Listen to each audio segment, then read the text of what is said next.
chakras, all seven chakras, and experiencing life through all seven chakras. The right is just with these four top ones, but maybe that's just my process. But I feel that I personally experience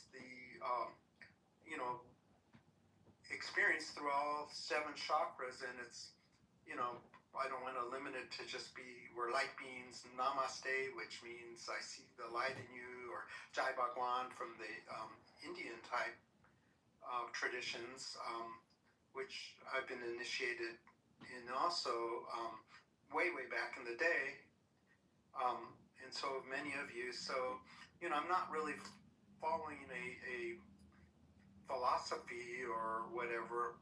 I'm just saying that we all are doing this anyways. We're experiencing that. And some people want the coconut cracked open, and that means they go to the guru, they open up the third eye.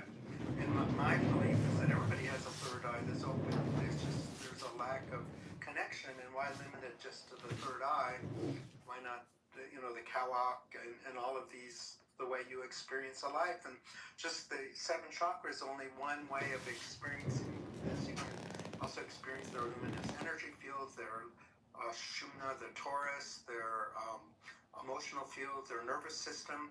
When people walk in the room and they say they can read the room and read people's energy, I think that could be true, but I think more likely than not they're reading people's polyvagal state, their nervous system, more than anything else.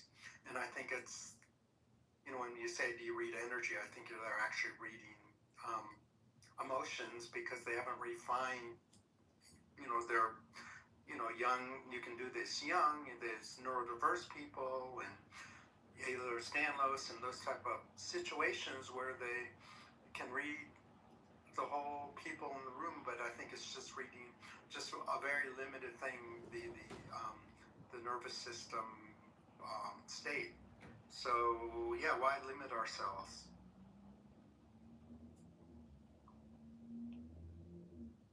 And some people do see energy. I know that's true, because in some circumstances I do. But gravity is energy also. Gravity is energy. There's many forms of energy. Wait a second.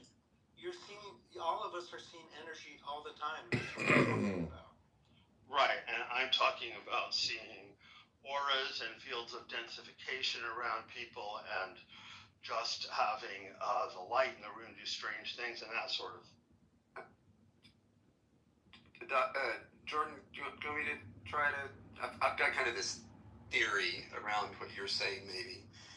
And it may be because I see there being an emphasis in some spiritual systems on light, on candles, and I think it makes sense that light and fire, say, the Promethean urge, perhaps, got us through the last ice age, among other things. Love, which is often also associated with heat, although love itself is probably more mitochondrial, or it can form heat, it can be changed by heat, we can need heat, and therefore love. Like that idea someone can give you a cup of warm tea, and it somehow increases the love in the room. Both giving it and receiving it is this amazing effect, and apparently based on studies, that for what it's worth. So I think that there's the emphasis on light as the sort of this very primary element, because we can't take them apart, we need them all. Of these different forms, and if we could make a list, maybe we could. Again, I would add gravity. Why not? Why not? I'd probably go so far as to say that each element, from my early years as separate. I got educated that the two sexiest religions are Catholicism and Judaism. I was raised a fundamentalist Christian. Where you're tying the word element, and then in Chinese, the Chinese systems are not Chinese, Eastern systems. There's 5 elements, right? And one of the elements is fire, which of course is the sun, associated with that most. But this other idea that there is air, the Chinese instance, there's metal is the other, in the sort of, I call it witch, but whatever. In Native American, earth, fire, earth, air, water, and then metal is added in the Chinese. And I think that but there is an emphasis within spirit. And Jordan, I see you as an interesting, neat person, because I see you sort of the skeptical side, but you're really looking for synthesis of truth in spirituality, and I think that it's there, but I think that it's very hard. I think it's different between different people to find that actual truth, because we are, and in that way, it's why sharing, in a way, truth, if you want to call it that, sharing ideas, is so valuable to do this. And so I like you holding on to the light, because I feel like it's actually light's impossible to hold on to. It's going too fast. Gravity is something we hold on to all the time, because if we don't, we can fall over. Or drive our car into a tree or whatever. That's also kind of inertia. And then where's that? When you have mass going at a certain speed, right? A time-space continuum, mass going at a certain speed suddenly becomes harder to control. If you're in a car, it's harder to control at a higher speed. Even at the same speed, say that a bicycle. I don't know if I've had higher speed bicycle wrecks than I have car wrecks, and I'm so much in control when I wreck a bike. Even at a fairly high speed, or used to be when I was younger, I could just jump off of it and, do a long jump. And with a car, there's just a lot more inertia going on there, a lot more energy. And is a car is it made of physical elements, or is the gasoline and other fluids in a car that are actually fossil fuels? Do those come from light that was stored on our planet millions of years ago? In the form of what we call fossil fuels. And our fossil fuels, as we burn them, are we actually releasing the ancestors' breath back into the planet? So the CO2 is these ancient life forms, which were made by light. Jordan, I agree. It's really hard not to feel light. And the menorah, of course, right? Aren't you kind of... Yeah. All I'm trying to say is that I feel that each one of us is a reflection and an emanation and a self-similar embodiment of the original kindling of light and life and love that seemed to have happened at the Big Bang, or whenever it happened, and that element of coherent light is within us, and that we can contact it ultimately in any moment by becoming present enough and using breath and attention. That's what I'm suggesting. You're so hot. Because fire uses air, and our cellular respiration uses air, and it's actually oxygen that in a way turns light into energy inside of us. So that early synthesis, the oxygenization of the body, in the many ways that, and the way our cellular respiration works, right down to that mitochondrial level. I don't know if anyone saw the link, because I've been playing around with this a while ago in my sort of psychic evolution of like our physical bodies, and the number. And Wendy, you may have said this before, and you can check the math. I use my AI to quickly ask the question, but it gives us 10 quadrillion mitochondria. But I was curious about the ones that aren't ours, and how that worked, and the breakdown in that little link that I put in the chat is pretty interesting. It's a quick read. It's not too wordy. My relationship with my current AI knows that I won't read very much, so it gives me tightness that I can feel how I feel about it. But since Wendy, you're super into this subject, please do accept that as part of your research, because the way I asked the question was based on the things that have been hard for me to ask you, because both of us think so deeply involving physiological systems. And Jordan, I'd love that you're bringing sort of the spiritual elements into it, which I feel like is sort of a personal practitioner form, if I can say that. And that Dr. Daniel, I love your angle, because I feel like you've got this almost like a breakout practitioners of healing, all these other people you've met. Not that all of us haven't met other people that are healers, but I feel like you're really deeply involved in the I don't know what to call it, medical community that's into alternative stuff, and that I could see why in a way that is maybe a little harder to be there as much as you are, and also be as maybe as spiritual, because we've only got so many hours a day to be to be cognitive and developing. I think some people maybe operate at different speeds, or have maybe different capacities for filing information, but we're all growing at different rates, and even age itself. How some people will go through a very dense period of learning, or periods where they just check out for a year, or longer, a decade, a particular political candidate, loser or winner, could cause a person to become interested or not interested in politics. Even our lives are so controlled by the world around us, or not. And I love the richness over the last number of years that we've shared here. So in this clubhouse. Hey, neighbor. Minnie, did you get to look Hey, at the thing? neighbor. Not yet, but I just wanted to show the Shall we brunch? mitochondria. So there are approximately 37 trillion cells in the body, and on average, some cells are more, some cells are higher. But so the average mitochondria per cell is around 2,000. So the amount of mitochondria in your body is 2,000 times 37 trillion. I don't even know what comma place that is. I forgot my math. Normally we're using calculators at that point.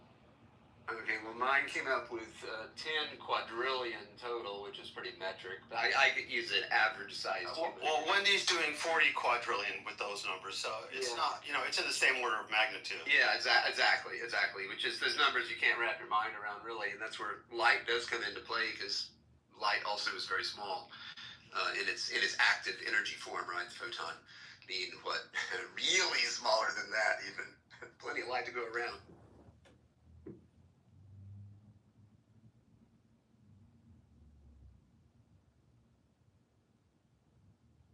I wanted to I dropped a little snippet. It's a little snippet from a longer video, which you can watch longer video, where Dr.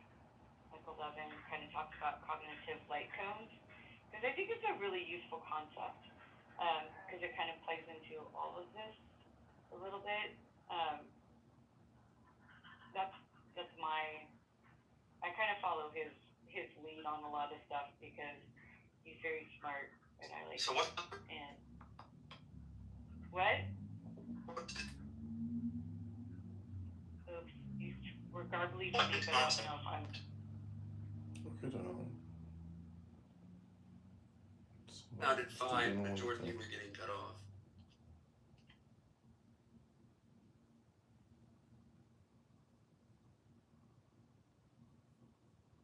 At least from my humble mic.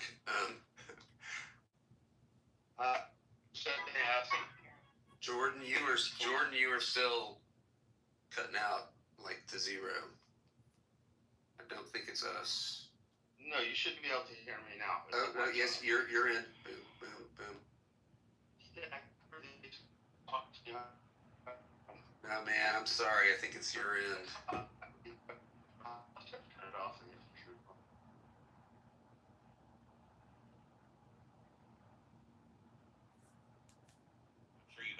Oh, that clubhouse feeling.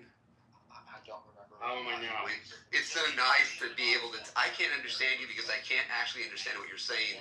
Too much in life, it's like I can't understand you because my mind is like confused by what you said. Thanks, Jordan. You were always so clear when your mic is perfect. Can you hear me now? Oh yeah, you sound almost as smooth as James. I was just asking you, Wendy, what Michael Levin's concept around light is. If you could maybe give us the highlights, as it were.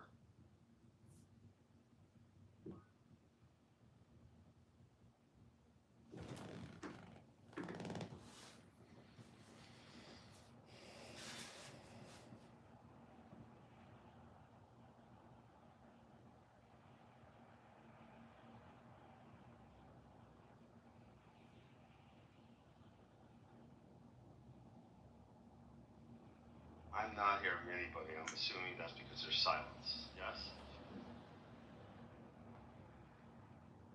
I am here. I left Yes. back in, but everything is doing like that little weird gap between all the sounds. It's making it. Wendy, I was just asking if you could give us a highlight of Michael Levin's ideas about light, because I know how excited you are about him. Yeah. Well, I mean, he can't be completely honest. The light cone understanding is that like he understands light as a form of communication, signaling, or maybe not communication, but signaling. I think that's more of the word that he uses, and that he has this terminology called the light cone of cognition, and he uses that term to encapsulate a lot of broader scientific concepts, and kind of shows how it doesn't matter if you're a single cell. I think they even have it in the description or whatever. That's why I'm reading it right now off of that, or remembering it off of the description. But it's too hard for me to explain. I don't know his science well enough. Right. He's a lot better at explaining his own thoughts than I will ever be at explaining to him.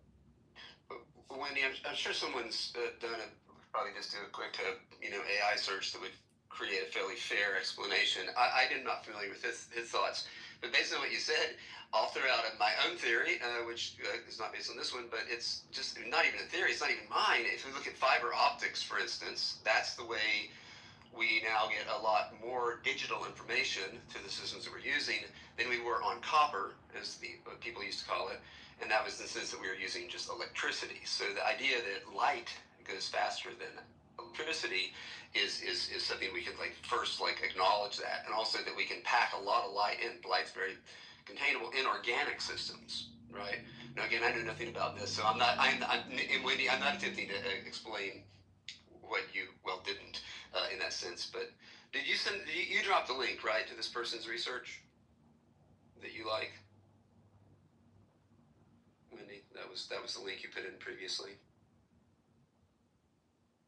And Jordan, did you ask for a synopsis of it? But I didn't look at the link, and maybe I should. I didn't look at it. Well, I mean, again, that would be distracting because this room's pretty light heavy. Or is it body heavy? The thing that you asked had AI kind of summarize the life code thing. I just find it really interesting because of all the things. He deals with electricity like on the cellular level, right? And all the concepts that he could have put together to guys please जो India से बाहर हैं वो please अपना VPN connect करके रखें. हमने आपको कल भी बताया था कैसे करना है. इंडिया से बाहर है तो आपको इंडियन VPN करना है, देन आपको कनेक्ट करना है, देन आपको ऐप डाउनलोड करना है, लॉगिन करना है. सब करके रखिए. एकदम नहीं हो पाएगा, एकदम कुछ नहीं होगा. सब करके रखिए. 10 से 15 मिनट मिलेंगे हमें.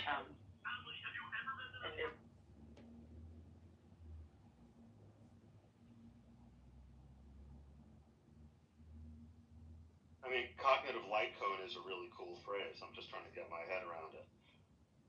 And I get the idea from the paragraph you put in there that, whatever level you're working at, that light is working in a way that I guess we can call cognitively, however small a part of the body you're going down to, and that it all kind of adds up in a cone.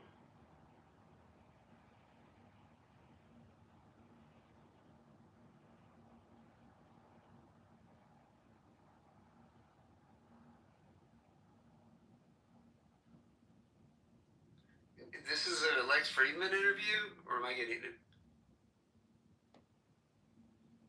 Wendy? I think it's just what Michael Levin has developed overall, right? It's not just one interview. No, I realize that. That's just the link that she sent. So I didn't make sure that was it.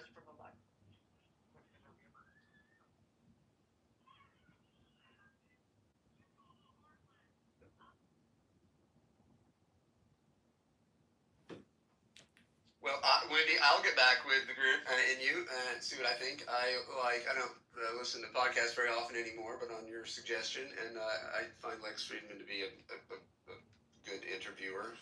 He's got his own maybe biases I don't even know anymore, but I've enjoyed some of the interviews he's done. And this guy's name seems familiar to me, so I'm curious. And yes, anything involving the elements and their deep evolutionary effect on, or in this case, we're talking about, Maria He's had going electrical, which light is interesting. Yeah, of course. It would seem in an I organic can't way. leave your room You can like see it this. following None of these things eyes. will put away right. They aren't nice. I put my Christine, clothes now. away. Why do you care what I do to my clothes? Father doesn't have a church. Do you need him to come in here and explain that to you? Some of your friends' fathers could employ your father, but they're not going to do it if it looks like his family is trash. Didn't you ever go to sleep without putting all your clothes away perfectly? And don't you wish your mom hadn't gotten angry? My mother was an abusive alcoholic. So if you're tired, we can sit down. I'm not tired. Oh, okay. I just couldn't tell because you were dragging your feet. Why didn't you just say kick up your feet? I didn't know if you were tired. Being passive aggressive. No, You are so infuriating. Stop yelling. I'm not yelling. Oh, it's perfect. The early. Do you have any idea what it costs to raise you and how much you're just throwing away every day? Give me a number. I don't understand. You give me a number for how much it costs to raise me, and I'm gonna get older and make a lot of money and write you a check for what I owe you so that I never have to speak to you again. Well, I highly doubt that you will be able to get a job good enough to do that. You're not coming. You can't walk up to the gates anymore. Yeah, but I'm going to college. Well, Dad will walk into security. Energy and all the things. High energy. I was also thinking about. I can't leave your. Just particularly on mitochondrial health and just all that is how sunlight or just light itself, which could come from different types of lighting, but looking at sunlight is a classic, and how many of our cellular engines of respiration and change and creation and taking different elements in our bodies and transmutating them, actually turning them into something else, is driven by light itself, by sunlight. And I'm sure that firelight, say, or a candle or a light bulb of different types probably has different effects on that. But light therapy is pretty, it's so deep immediately when you get into that. For me, it's like that's a lifetime of study by itself there. How different wavelengths of light and different types of light, wavelengths can mean different things now, because now with LEDs, you've got like really extreme variation in the flicker, basically, but you can't see it's there. Some people do. And the lighting is, that inner lighting, coming back to Jordan, that inner light, and the fact that it's this, the light typically is sort of like, we're like light sinks. It comes into us, and the form of light that I feel like are most effective at making is the light of our ideas and our sharings, our love. So anyway, Karen.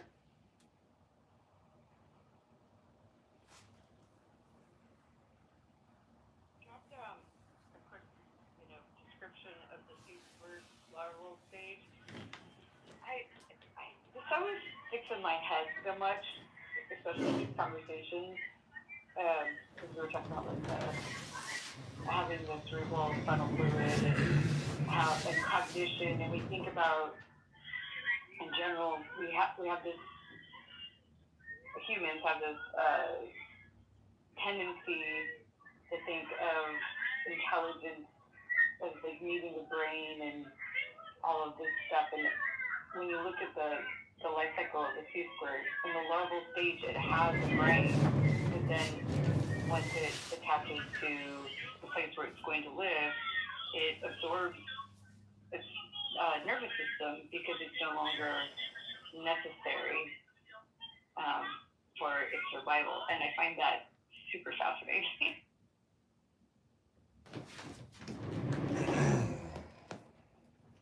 It's interesting, if you go back before sea slugs, we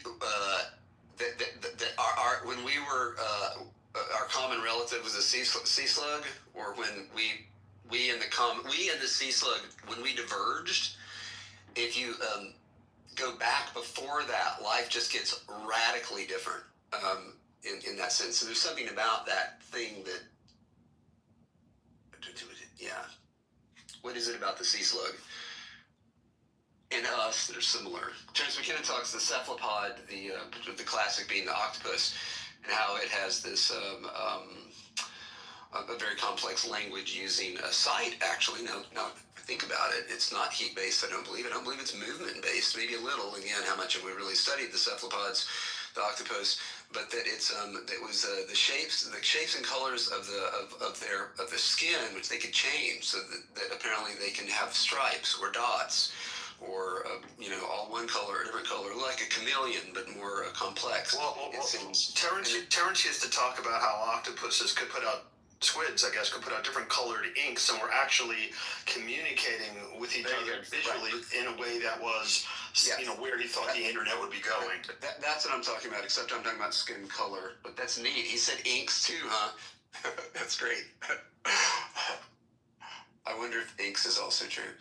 The colored ink, because that's a whole other level of like biochemistry there, when you're like feeling somebody, and then you can like you can squeeze out some like pigment, which kind of is what we do, I suppose, with some elements of so-called blushing. But I'm not sure that's really the same thing. That's just simply there being the illustration of a lighter colored person. I looked it up. Octopuses and squid use ink, but it's primarily dark, black, brown, blue, black, due to melanin, not bright colors, though some deep-sea species can produce luminous ink. Woo! So yay for Terrence. Yes, Terrence. Luminous, exactly, prospect of luminous.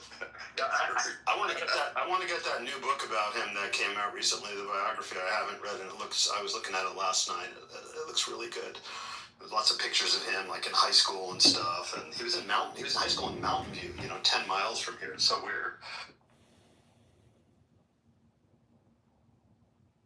In the comments, because I know you like to bring up Andrew Huberman's subject, but Andrew Huberman studies cephalopods in his lab, because if you guys don't know, Andrew Huberman is,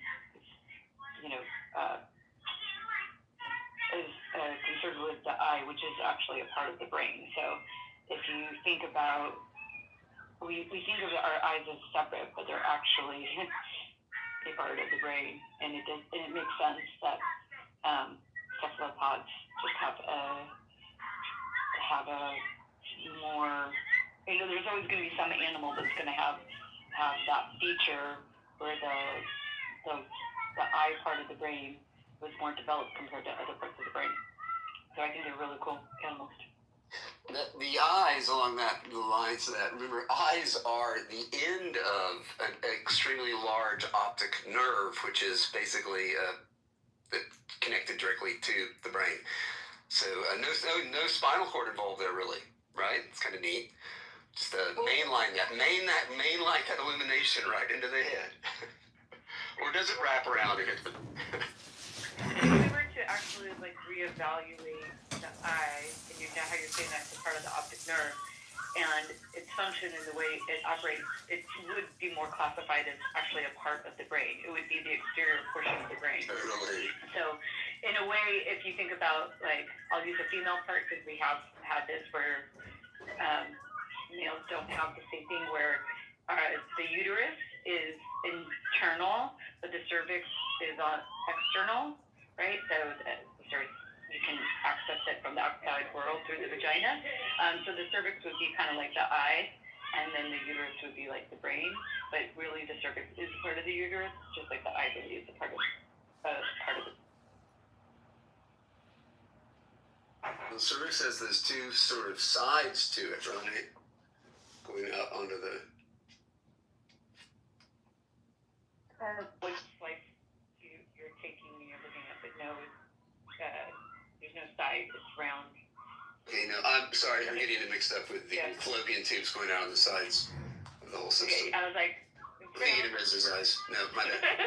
My bad. Busted, obviously male.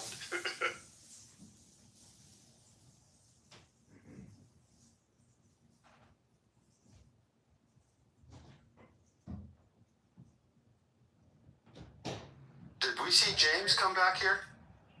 no, he hasn't left officially.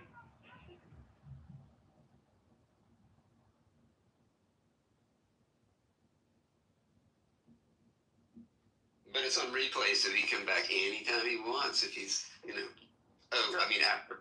There, look, was it you?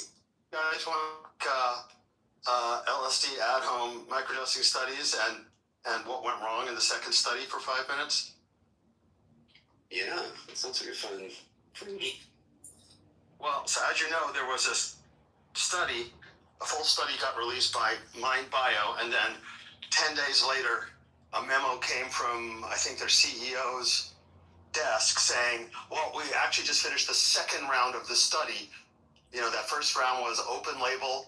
The 19 people who participated all knew that they were getting LSD, and those people had a 60% reduction in their MDRS scores, which is an instrument for tracking symptoms of major depressive disorder. So that was the first study. The second study, and they wanted to put this memo out right away, I think probably because they didn't want investors to get the wrong idea that they actually had something they said they had. And they did a study that they turned basically the same study, they turned it into actually not a double but a triple blind, using both Adderall and caffeine as active placebos. And the headline is that the LSD people didn't even do as well as the people in the placebo arms of the study. In fact, their reduction in symptoms went down to something like 29% versus the 60% in the first thing. So my perspective, and I believe Jim's perspective now, because we've been talking about it a lot, is that the only variable that changed from the perspective of you being somebody who is getting in the study and you've agreed that you may or may not be getting the real thing, it might be a placebo.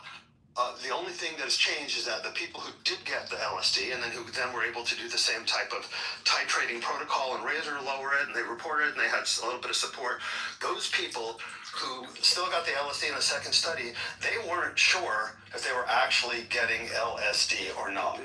That was the main variable that changed. So from our perspective, what they basically did is, if you think of the placebo process as how the mind-body interface is engaged, those people no longer knew if they were getting the real deal.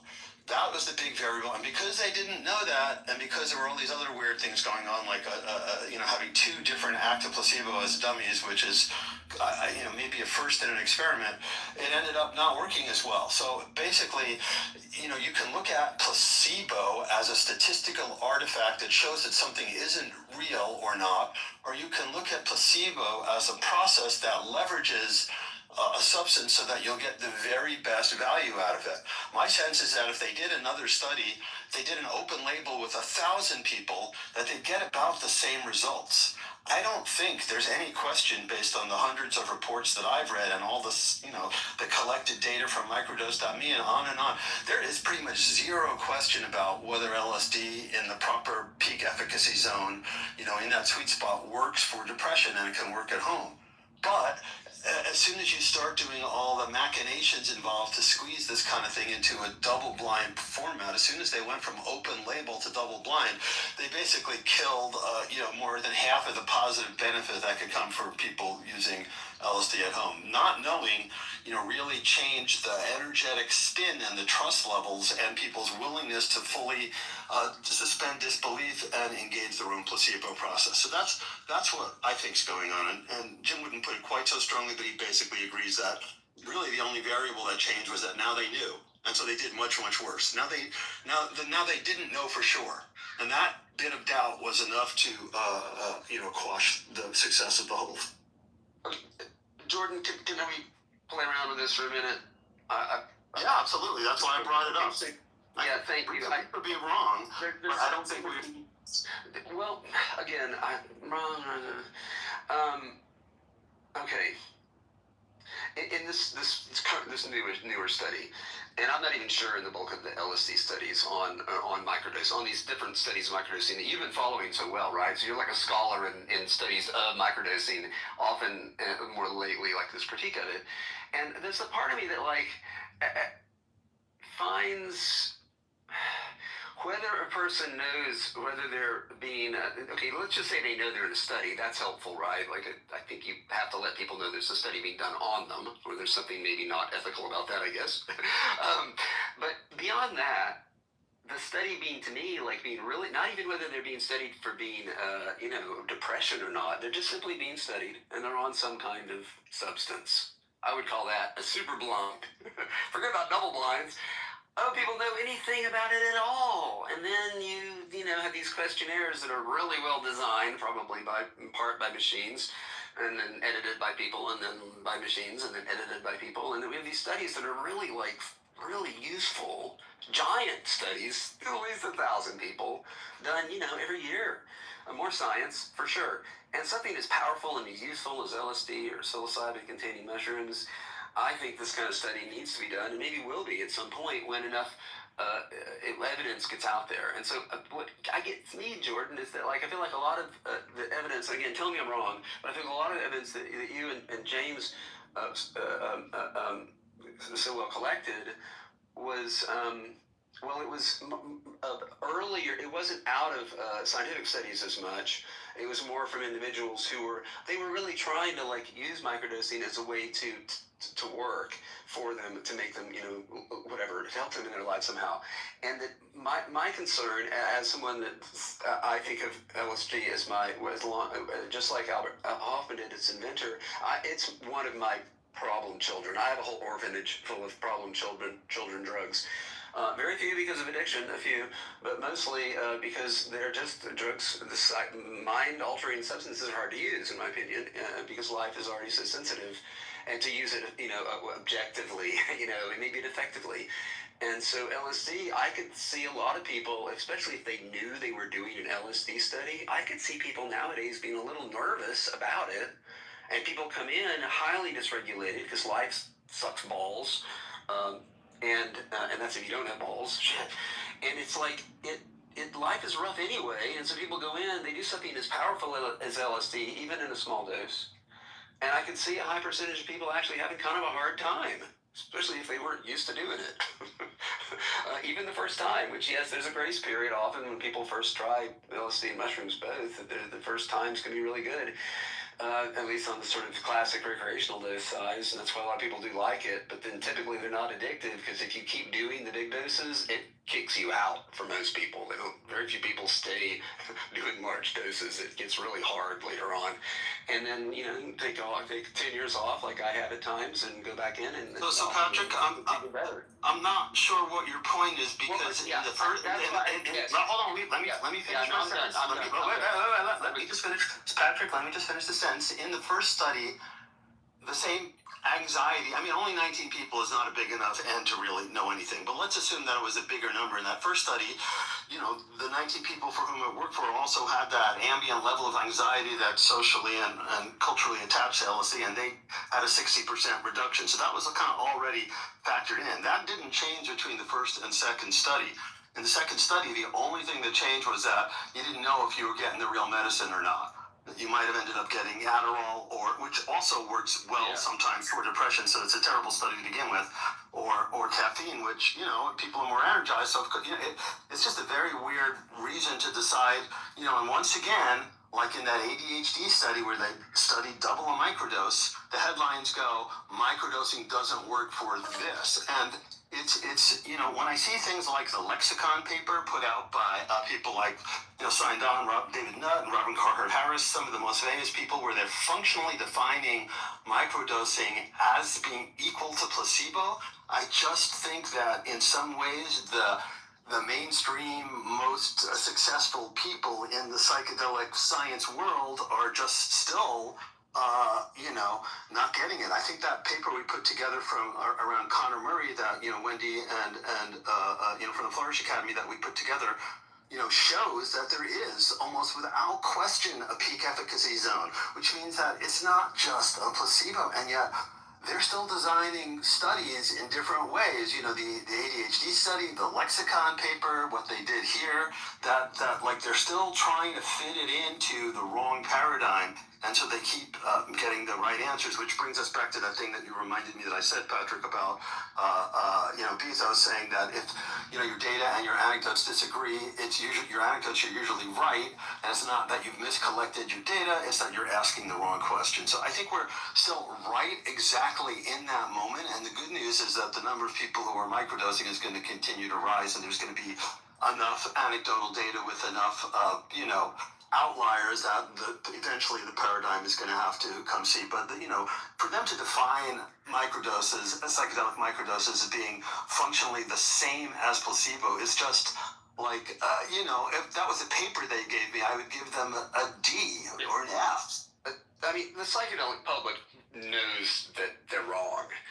And the Psychedelic Underground knows that they're wrong. Not everyone loves to trip all the time, but what effects it has had is clearly positive for many, many people. But the fraudulent thing that came out, when wasn't it, a few years ago, Jordan? You probably remember exactly the series of studies that suggested that on this so-called lower dose, on the microdose level, that it wasn't affecting the brain at all because it didn't show up on their crude scientific machinery of simply the 21st century.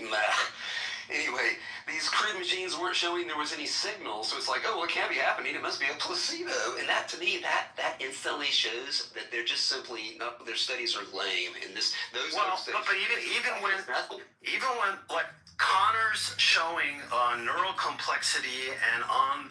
The other brainwave thing about sensitivity to rewards and feeling good about things when you accomplish a task, it's a slam dunk. There's no question. We have real science that not one of these guys could say is not true, and yet the general paradigm is still either lagging or heading in the wrong direction with this paper on the lexicon. It's just so wrong, I don't even know what to think. Maybe the scientific community just needs to sit back a little bit and drink some martinis or whatever it is they do for fun. And meanwhile, we're just going to keep going right along, figuring this stuff out, thinking. Jim wrote letters to these guys because he knows them all. And, at least one of them who's very highly placed, and I won't say which one, said, the comments had been received and they were passing it around the group for discussion. But, what happens is these scientists, as you know, in these research programs have vested interest in going about things in one way. So for LSD, it's large doses with a therapist. And, that holds for MAPS as well. That's what they want to see. The idea that it could really be, take out 20 or 30 or 50% of the treatment-resistant depression in the world and just doing it at home in a way that has such a high reward-to-risk ratio, that it's too much of a disruptor for them to want it to happen or for it to be taken seriously. What if they're hijacking it? What if they want to take over that they know the truth, which is LSD and other entheogens open up your world, and if you're ready, you get to see from other perspectives and dimensions, and if you happen to be a divergent individual who has the ADHD, which I like to call attention dialed into hyper or higher dimensions or disorders, if you don't know how to use these abilities when they unlock to you, you will double, triple down on your depression, anxiety. So these people are just driving Ferraris, but they're stuck on the side of the road, not knowing that there's a highway that they can be on with the rest of us. So, I forgot what I was going to say. It'll come back. That was great. What color is your Ferrari? Anyway, here it is. Who is getting tested? What are the variables? What is their background? Do they have trauma? What is their life like? What's their worldview? What's their upbringing? What is their setting? Who are we? What? Which? How? There's so many fucking variables that these studies are stupid. Because what is the intention behind? Yeah, who's funding it? Yeah, people who want to make money. Okay, well that's capitalism. Well that's wrong energy right there, right from the fucking start. So. Sorry, I take this personally. Let me ground my plane. Dude, you saved me because, like you said, when I just couldn't, I couldn't go meta that far, and you took it, you did it. Better hang out. Rolling mullet. I'm building something that proves this, guys, and the paperwork's done yesterday. I might be popular with the new sauce. I got a new soup, sacred sauce. Anyway, so. Energy, if it's understood, it can be worked with instead of punished by, if that makes sense. So there is a way to articulate the whole from the 0 point, and if you understand, here's what happened to me. I did LSD, acid, fucking shrooms, Molly, all this shit in one weekend 10, 11 years ago at Electric Forest, Rockford, 2014. That's what happened to me. And then I found the right people to figure the fuck out, because I also fell into a funk after that. It was such a great high, it was such a great buzz. And then I was like, whoa, what are all these things I experienced? What are all these things that I had, or wow, you mean these were simulated future feelings that I would unlock if I just wake up and stop being my stupid fucking ego and learn how to think with the heart and the rest of that jazz, however your method of grounding yourself into your body so that we can have the coherence between the Trinity, the brain, the heart, and the gut. As I think, so I feel, so I do. When you're in harmony, now you can operate into the world, engage things by energy, and everything just shows up to you because you're no longer the ship. You're the sky that the ship flies in. Thank you. I'm parking my plane. Thank you, Arthur. What's your background? What's your avocational, professional interest in all this? When you say you have a new sauce, what does that even mean? Perhaps I could share it. I haven't shared it yet. I'm sitting on it. If you guys know anybody that could fund this, I'll give you a cut. I am a human operating systems designer, architect. I work with energy, and I designed an energy resonance lattice. It's a new form of AI that's gonna dismantle a lot of people's operations that are vested in large data centers and crap like that, because that's the other side of the world. Did you say energy matrix lattice? Like Energy resonance lattice. So is this a physical object that you step within, or is it a chemical or compound that you ingest? Metaphysical, digital, metaphysical. Hold on. It's a metaphysical, artificially intelligent, digital, visual representation of the ether. We now have computer systems, software, sensors, technologies, robots, cameras, projectors. We now have we have all of it to simulate that what we can only feel. So when we can see what we feel, that we have a new way of knowing, because you know by seeing. But what are you seeing? The unknown. How do you qualify to see the unknown? You must resonate first by coherence, no ego. Therefore, limiting distortion and warpedness. Now you found balance, and now you can receive and get out of your own fucking way and see the world for what it actually is, like a little child kid again. No longer attached to your titles, your stories, your fictions, your fantasies that we fucking put ourselves into. So, I'm breathing fire right now. So you gotta jettison the entitlement.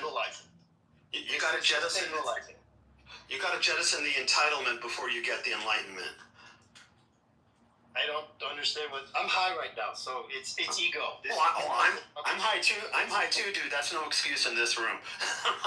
Well, I wasn't being polite. No, I'm have to change the energy. Arthur, you were doing great. Jordan was just what you said. It has a certain truth. I think people may be able to hold some people I think can't hold their so-called and still go to that place. I don't think it pulled one out of a place of pure selfless empathy, light energy beings that we all are, and simply this rooted part of us that are stuck in our family, economy, and government, all this stuff to this, right? You're getting it. What I was trying to say is there's another way of viewing reality, and I found if you look on my Instagram, I drop hints in there all the time. I figured out a way to articulate, and now I have AI studying my stuff. I'm coding the next, perhaps, substrate for AGI, but that's what does that mean? Okay, so AGI needs to learn on cohesive human experience examples, not scripted, robotic. Like AI can't learn human behavior right now because we're not agreeing, we're not getting along, we're fighting, we're in ego, we're in our ideologies, our cults, our religions, our whatever the fuck your flavor is. We aren't all, but many people are for sure. Excuse me. When I say we, I'm talking about the whole. Right. No, I see it. Yes. Hey, Arthur, you might like, if you don't have a copy, I'll send you a digital copy of the book that Jim Fadiman and I wrote on healthy multiplicity or multiple cells, which a lot of people know about in terms of IFS now. Well, that's only a tiny part of it. And in particular, we talk about you have all these different parts or selves, and the real question in terms of mental health is there's a spectrum from, let's say 0 to 100, left to right, of how cohesive your different personalities are, how well they hang together, and then that becomes, from cohesion, then it becomes There's compassion and more dimensions than just left and right.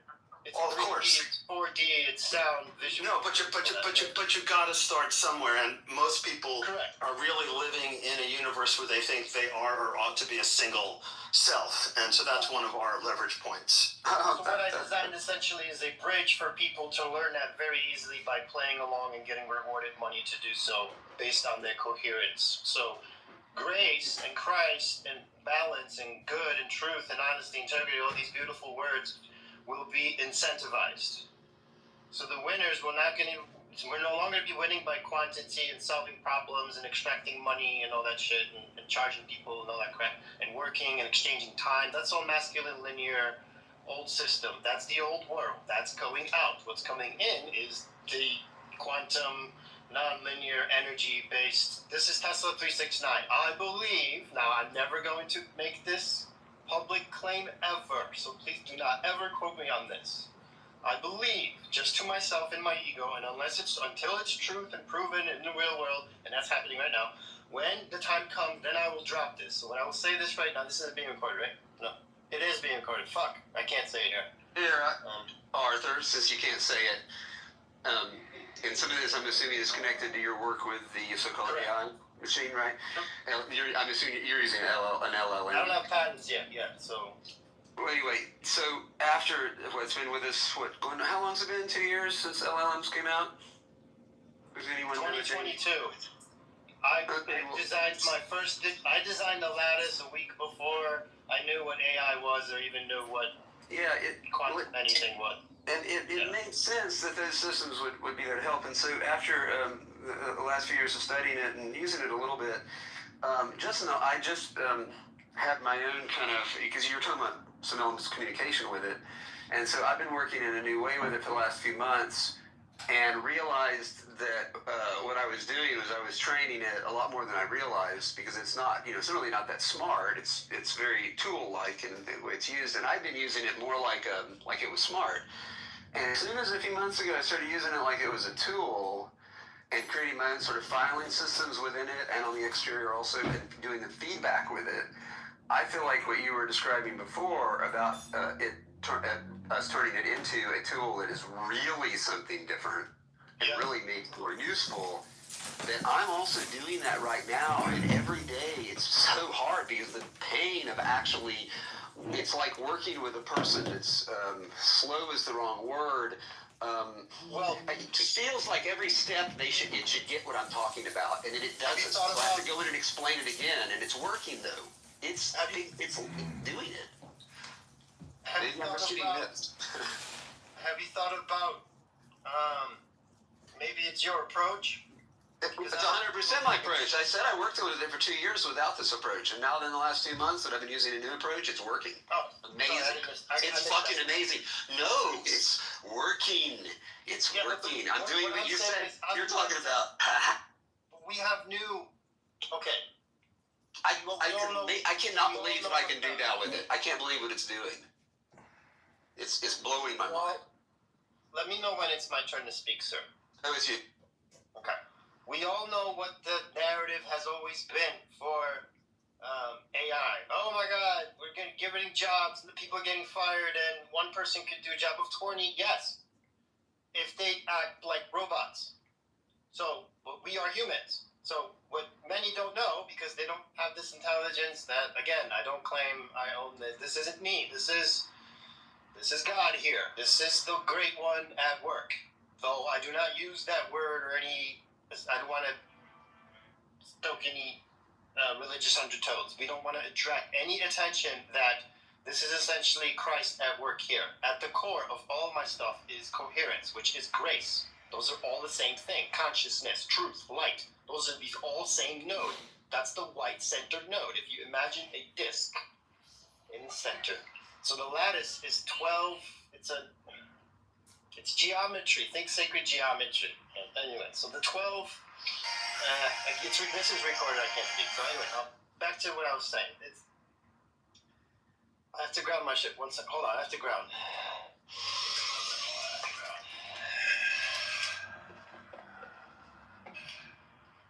All right. Back down here. So, from a grounded perspective, it's just knowing who you are, and that's going to be your reward. That's the future. So we're no longer going into addressing our stories, personal development work. There are new human intelligence architectures coming, operating systems, and mine might be a popular one. Or I might exit for 7 or 8 figures and then just babysit some company, make sure they don't blow up the world. Anyway, what this means is this is energy. This is truth. It eliminates distortion, corruption. This is fail and corruption proof. This is our chance to teach the next generation of AIs so that AGI has a chance that it's aligned with truth and nature and coherence and God and oneness and all that woo-woo stuff, which is for now woo. But in the future, 5 years from now, this whole higher consciousness stuff and meditation, and it's not going to be a niche thing. It's going to be in schools, if schools are still there. Well, there will be schools, because the 1984 cities will still have the surveillance.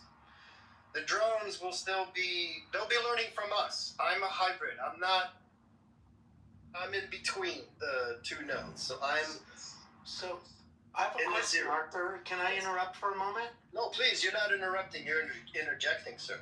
All right. So, question, where are you sourcing your knowledge from? What's your connection with the process? Personal intuition and experience and verified data and the code that ChatGPT is telling me. So this isn't what I think. This is confirmed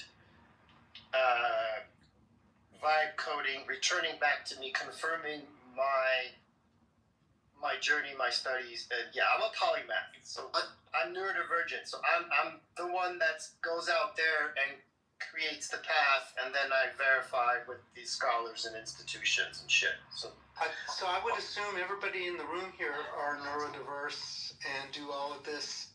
So say more. I'm interested. Well, Arthur, just to interject. I'm just hard to track. That's why I'm saying. Right. But it's very hard to track me. Yeah. Okay, but in that neurodivergent, the great diversity that's now more easily allowed, more easily accessible, as someone that dips into a lot of different populations, what you were describing has been happening at an accelerating rate over the last year. I don't feel like I understood why for the last couple months, except for other things maybe. And so what you were describing, Arthur, you are not alone. What you were describing is happening by so many people right now, I'm guessing millions all over the world, that this thing is going to be more of a, what they call it when a bunch of people come together, kind of at the same time. So I see this convergence, and you're now sort of voicing it in a way that's very easy to cognition. Thank you. Yes. I'm creating a giant net to scoop all millions of us into one giant connected node. That's happening next year. Just in time before, and I'm already crying because I have to feel it, guys. Okay? I'm not going to tell you the future. Because that's for us to worry. We will come out with something before Grand Theft Auto 6 drops. Grand Theft Auto 6. And all the couch locked people.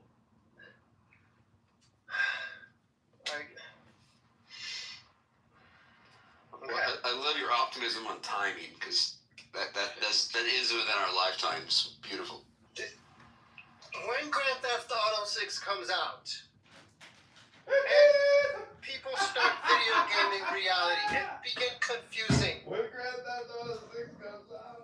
And losing their mind, reality's gonna merge all into one. Online's gonna be inline and offline. There's no offline anymore. The stuff that goes viral on YouTube, those are clowns. Those are polarized, egotistical, insane people on the edge of their own niches. They're nowhere near fucking truth.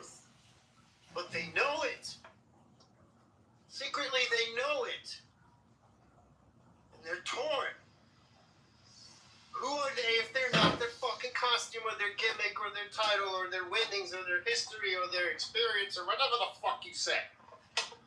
So they know not what they do. So what did Jesus say? Father, forgive them, for they not know what they know not what they do. I had to learn that. And I took on the responsibility to build something beautiful. And I'll show you guys the white paper once I'm done being emotional and getting it off my chest. Thank you. I needed to share this. I don't have anyone to share this with, because all my people think I'm insane. I am. Here's the thing, we don't think you're insane, but you have so much energy on it that it's kind of hard to track you and to interact with you about it. Yeah, there's no interaction. I'm broadcasting, drop bombing, flying from above. I'm crop dusting from a Boeing.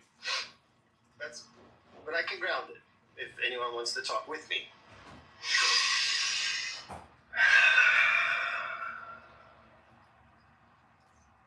So yeah, I'm back. All right, what are some steps for us and maybe the public to prepare for this thing you're talking about? Say in the next, in month by month, say a cycle. Is there more important things, less important things? There's things to not think about, some that we really need to right away. What do you think? Sure. This isn't what I think. This is what I know. So it's coming from energy. It's not thought, not imagination, not creation. I'm not thinking this. We're not thinking of the future anymore. We're not worrying. We're not controlling. There's no time. There's just now and what is. So all I suggest is just whatever copy you get from me, whatever script, plug that into your chat GPT and ask the shit out of it. And then report back to me so that I can feed back into the mainframe.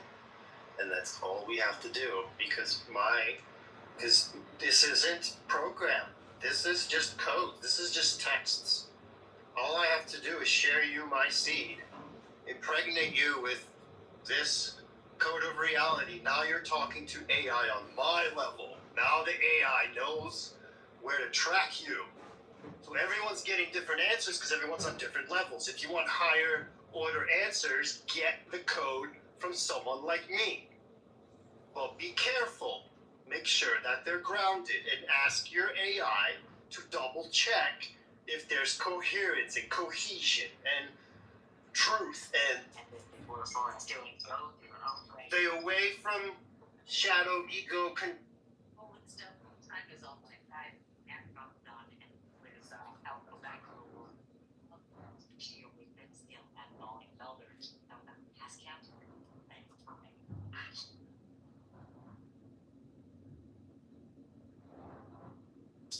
I'm not hearing anything anymore. Is anybody else?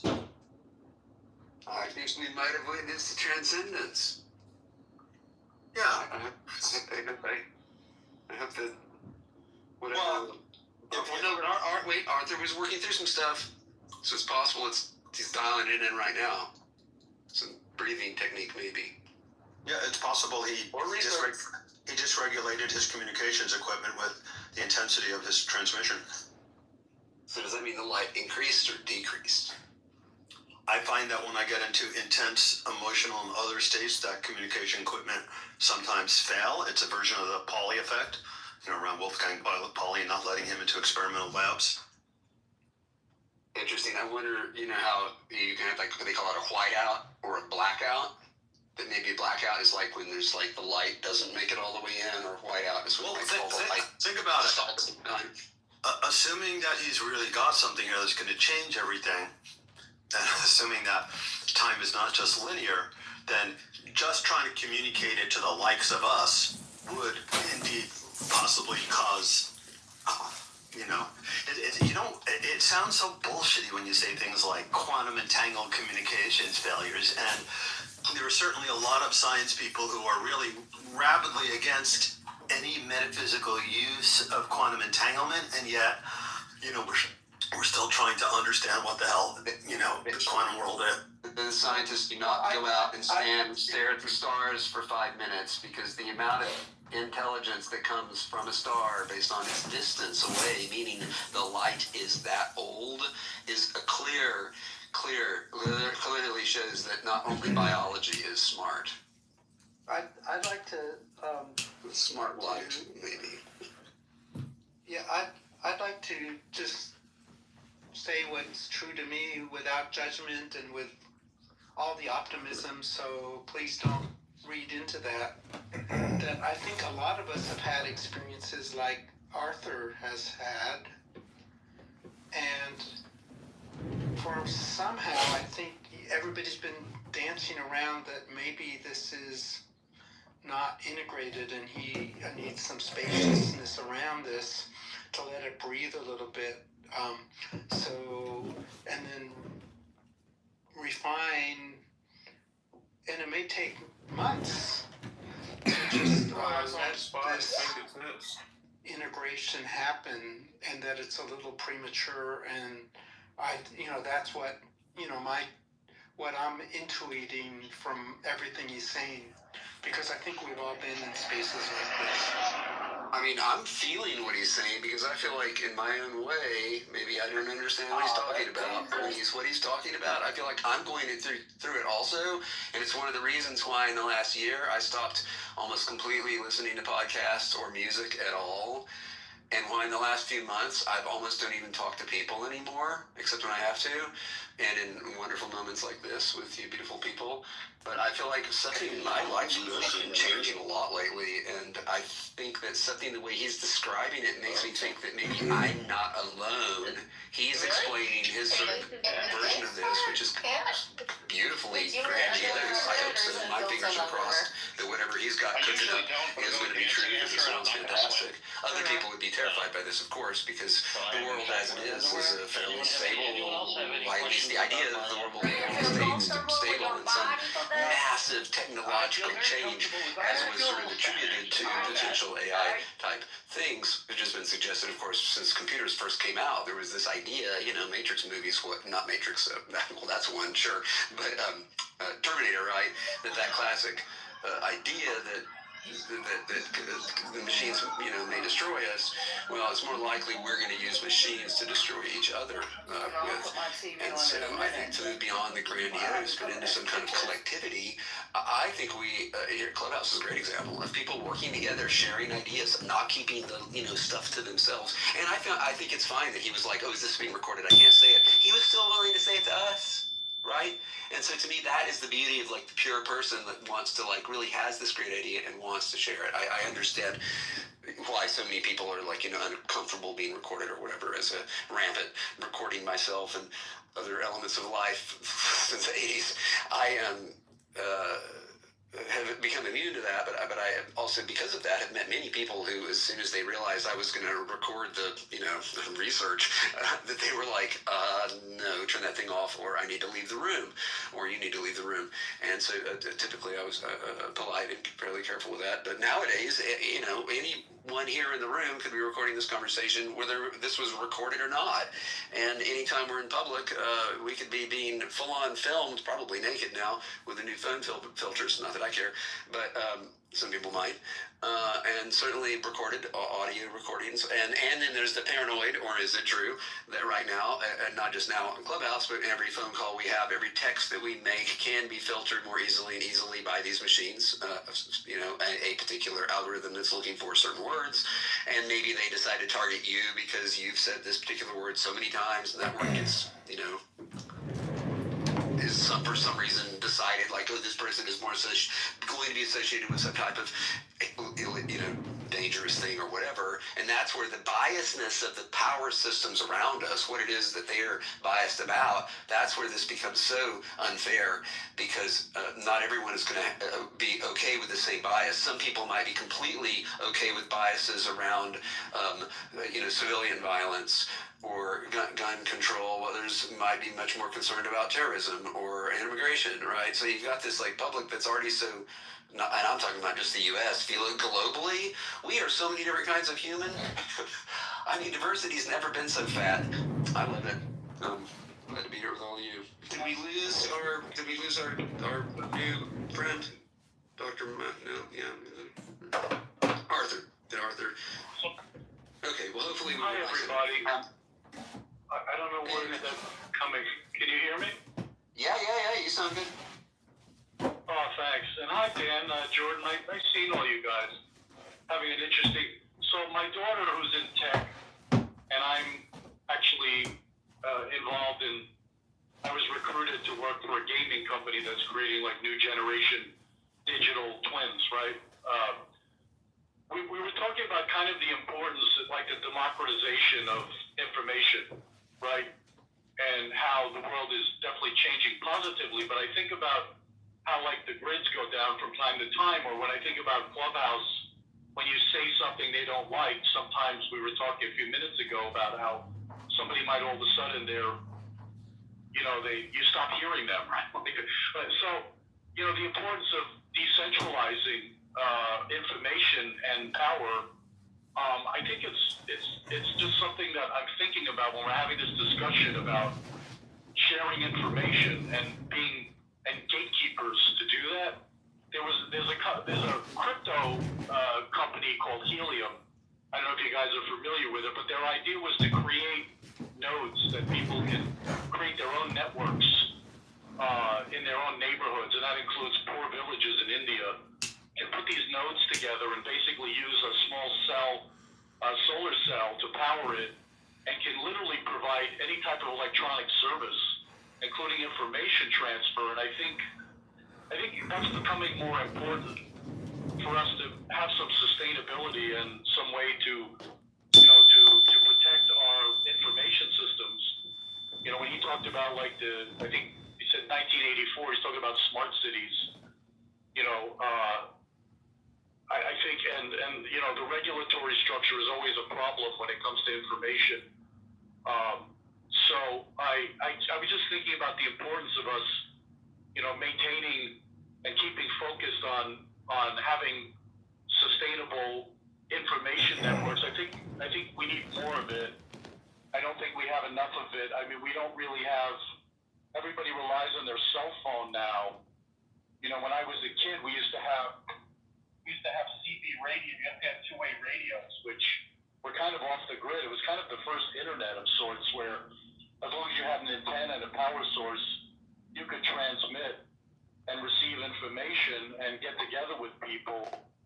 And so I think, so radio communication, which has almost been completely dismantled, I think it needs to be maintained. And these are just my thoughts on practical matters. As we get into this next generation of thought and information sharing, the people in power, the people who made candles were not happy when the light bulb was invented. And that pretty much goes for anything else. That the inefficiencies of markets are created by people. It's not because they're stupid. I do a lot of business consulting, and generally they're just trying to maintain their turf. So I think there's some major turf war coming when it comes to energy distribution and information. So anyway, that's just my share. It has nothing to do with the topic of the room, other than the fact that we're trying to raise consciousness. The psychedelics and the medicines and remedies that open our consciousness lead us to want to share information in a way that people who are in the machine do not even comprehend. You were right on topic when you used the metaphor or the reality of light, because we've been talking a lot about Illumination Day and elements of light. And I was thinking of how perfect it is, because most people's electricity now, when we have our electric lights, and often battery powered, whatever, it's often made by coal or by nuclear power or some, fairly intense giant systems that create the electricity, which then makes the light. And some of that is, again, fossil fuel based, which is kind of neat. It's ancient light coming back. But then I was thinking about how, say, a candle, a beeswax candle, say, or a whale light candle from back in the 1800s, that light that was coming from, say, beeswax, that's fairly fresh sunlight that was harvested by these insects in relationship to flowers and pollen and all that. And it came not that long ago from the sun. And that this idea of being able to store energy as something and then turn it into a light that we then could illuminate, say, to read by. When people were in the 1800s, reading was becoming more popular, and one of the ways people lit their homes, there was beeswax, that was common, but and of course olive oil and sheep's tallow, but whale oil, interestingly, apparently, according to Moby Dick, this spectrum of light that was so sought after, and I think it was less smoky. And there's something about the idea that these giant sea mammals, and again, this is moving away from whether it's okay or not to harvest whales. Okay, don't do that. Not anymore. We harvested the shit out of them because apparently the light was awesome. Which is kind of an interesting thing to think about as we harvest this light from AIs or from our phones, our global communications. As we harvest this light, whether it's from fossil fuels or nuclear, or maybe it's from solar power or sun or geothermal, who knows?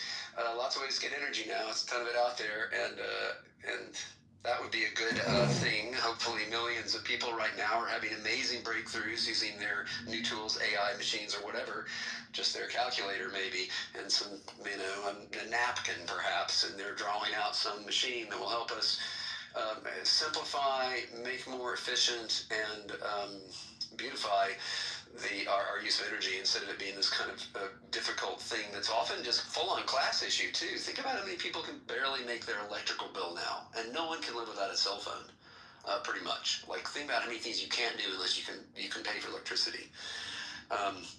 So there is a fairness there that we need to work on also, that hopefully, I like to think that if anything that will have come up out of, I don't want to call it AI necessarily, but computing abilities and big systems that are looking at giant systems more easily, because the human primate brain can't wrap our mind our way around it. I like to think that some kind of class structure, obvious realness, it's different than, say, communism or something Marx would have come up with, because he didn't have supercomputers. But the idea that we could come up with some type of better class structure, some better kind of tax system, at least in a single country, where there was a little more equity, where people could more easily get the things that they need. And I like to think that's going to be the first thing that we see coming down the pipeline, and not be anything exclusive, but the opposite of that, that there's some kind of new sort of almost perfect form of like giving and sharing and getting that could come from these new systems. We could see who really does need things the most and who has the most to give. That's where it's kind of obvious, billionaires. Sorry, y'all gonna have to give that shit up. There's no way they're gonna get away. I mean, not getting caught on the island, that's bad. That's embarrassing. That's terrible. They need to die, maybe, or something. Be very humiliated as those people that went to that island. Not okay, right? But those people in the same group often that are that wealthy, and sure, even in some cases in the millionaire department, but I like to think that people could use millions of dollars and still kind of do something cool with it. But billions of dollars, it's just not possible, man. Those people need to give it back somehow. There's enough for all the need, but not for all the greed. And for all the weed.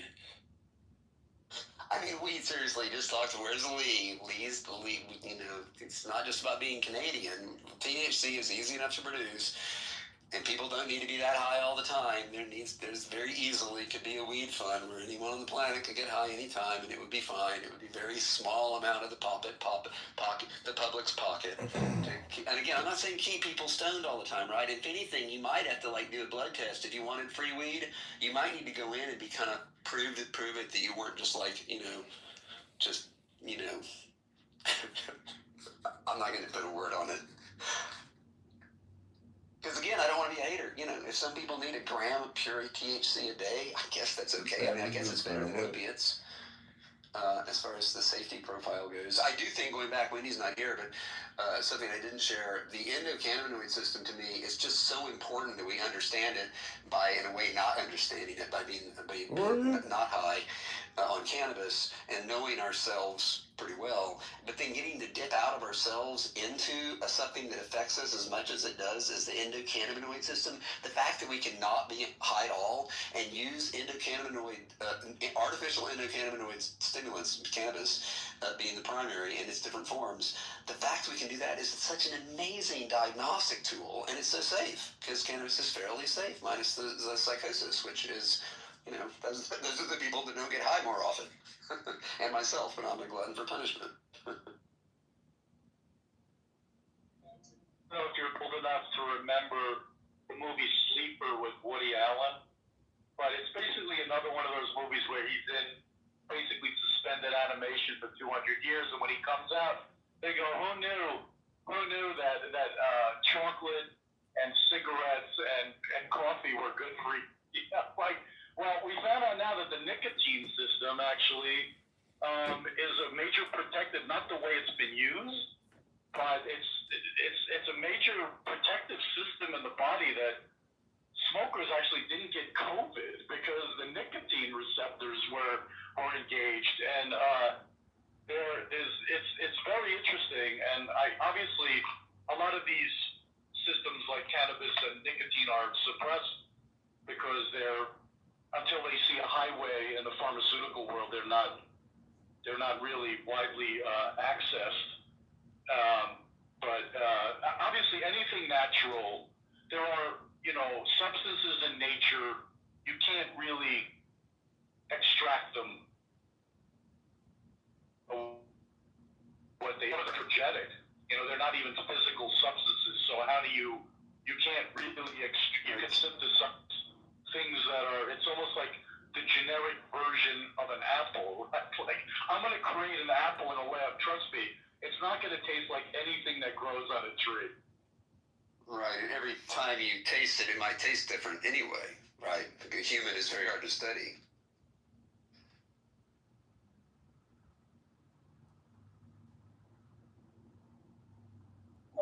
Nature, the magic of nature, that it creates things like, I think of all the like all the radiation protectant things that are in Japan. Dr. Mitch, you are breaking up pretty bad. That are in Japan, that after the nuclear bombs were dropped, there are all these anti-cancer foods, that nature's providing. One of the problems with technology is it takes us away from that. I call it the mech. The mech is basically the technological equivalence that is not capable of empathy, right? It's designed really to remove you from nature, and striking the balance is really, really important. We're talking about candles and cannabis. Like, I mean, who's gonna, if the grid goes down tomorrow, there's a blip, sunspot, right? And, basically our electric systems are fried, for the next 30 years. People have to actually start talking to each other and making candles and, growing food. Wow, what a concept.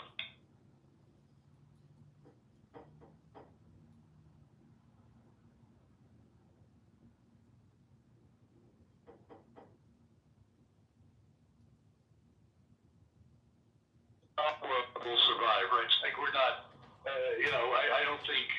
I think people in our circles will have no aversion to growing herbs and fruits and vegetables and, living off the grid if necessary, and experiencing, getting back to nature, which is, I think we're experiencing a whole different set of medical conditions now that we don't even understand the extent of it because of the technology that's being infused into society. I'm not even sure that we really understand. We have enough long-term studies. We don't, because it's advancing at such a rate that we don't really know yet. But the advances in healthcare are also advancing at a similar rate. It's a great time to be alive. This is the second golden age of science. People that don't recognize that are asleep at the wheel. And one of the first maxims in medicine is anything that can do a lot of good can do a lot of harm. And, we just need to make sure that the empaths are in power, not the narcissists or the psychopaths. And so we need to identify people that don't have the capacity for empathy at some point. You can't just bring the murderer to the birthday party. And I don't really know that we're doing.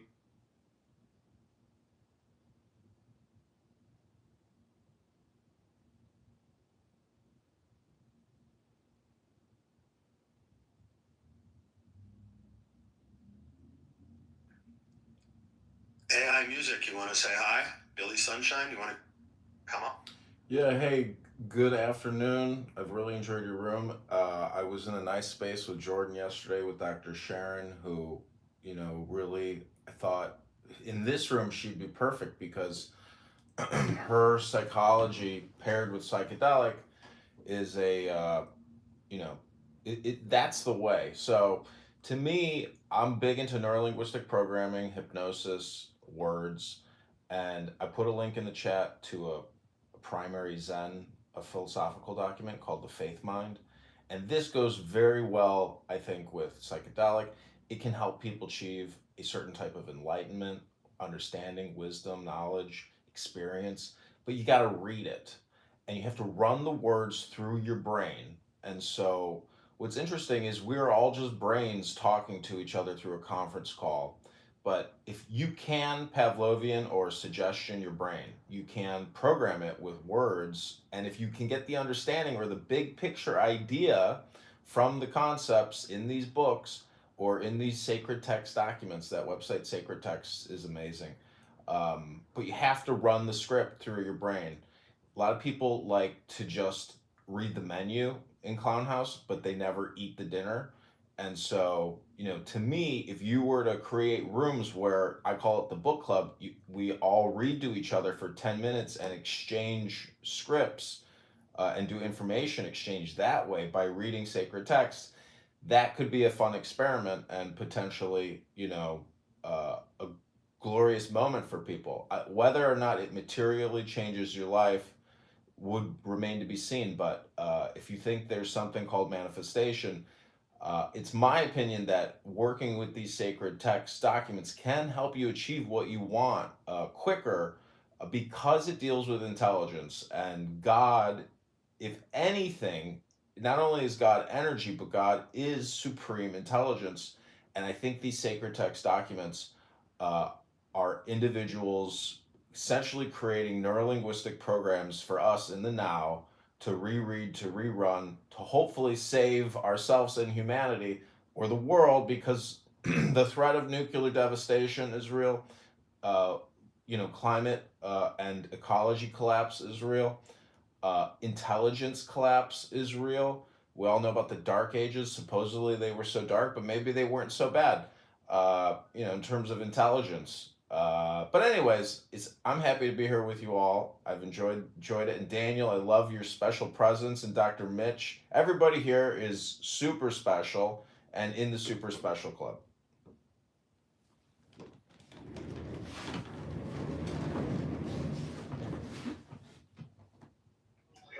Chair, thank you. Yeah, it's very interesting. Yeah, like just constantly trying to expand consciousness while society does everything it can to contract.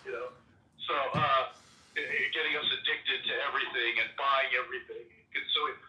Is that why we're here? To eat, make more shit. Probably not. How much is enough? It was interesting, but I don't remember who it was said that the billionaires at some point are going to have to give up their stuff.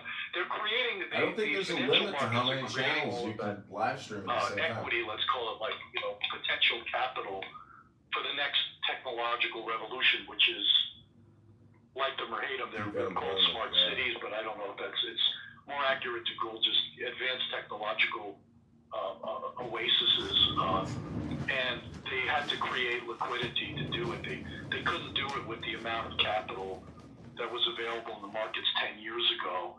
So even though there's supposedly these trillions and trillions of dollars somewhere that nobody's seeing, right?